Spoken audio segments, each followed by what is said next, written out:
Bien, entonces este mecanismo yuxtaglomerular también se conoce como retroalimentación túbulo-glomerular, porque el cambio a nivel glomerular produjo cambios a nivel tubular que afectan entonces lo que ocurre a nivel de glomérulo, porque este aumento en la resistencia de la arteriola aferente disminuirá la velocidad de filtración glomerular y de esa manera entonces se mantiene constante.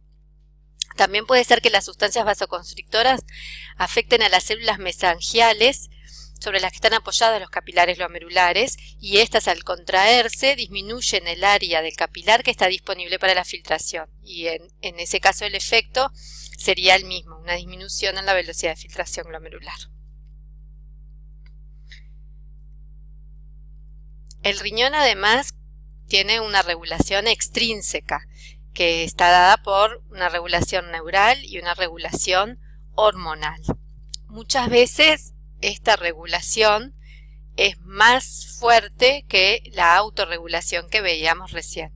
Y entonces hay algunos cambios que van a llevar a que ocurra el efecto opuesto al que veníamos viendo. Es decir, si hay un aumento de la presión, dijimos que iba a haber un aumento de la resistencia. Si hay una disminución de la presión, dijimos que tendría que haber, en el sentido entonces opuesto, una reducción de la resistencia. Esto es por el mecanismo de autorregulación.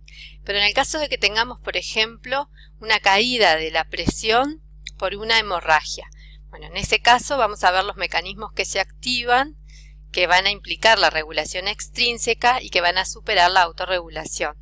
Entonces, ante una hemorragia habrá una disminución de la presión arterial que será sensada por los vasoreceptores y provocará una estimulación del sistema nervioso simpático.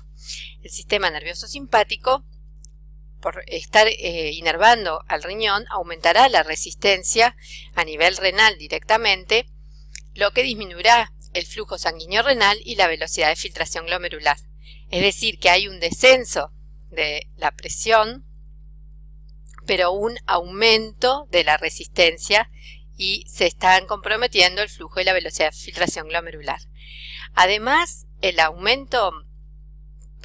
la caída en el flujo sanguíneo renal y la velocidad de filtración glomerular disminuirán la excreción de sodio y agua, lo que tenderá a oponerse a la caída de la presión arterial. Se está tratando de mantener la presión arterial, que está disminuyendo en forma muy considerable.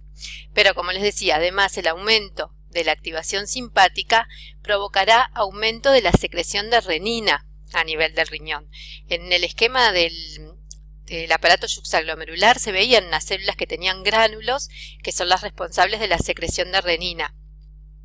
Tanto el descenso de la presión arterial como la activación simpática aumentarán la secreción de renina por esas células.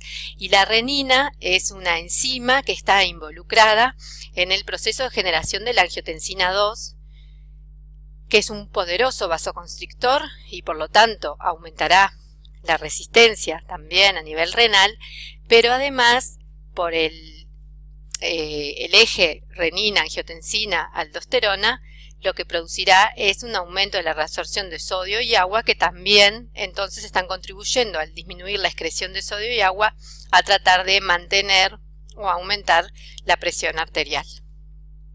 Bien, seguramente quedan muchas dudas, tendrán que leer.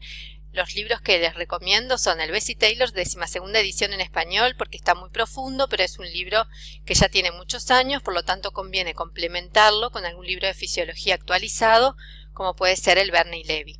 Y además hacer la autoevaluación que está colgada en el EVA sobre este tema de circulación renal y filtración glomerular, y luego corroborar las respuestas con la solución que también está disponible.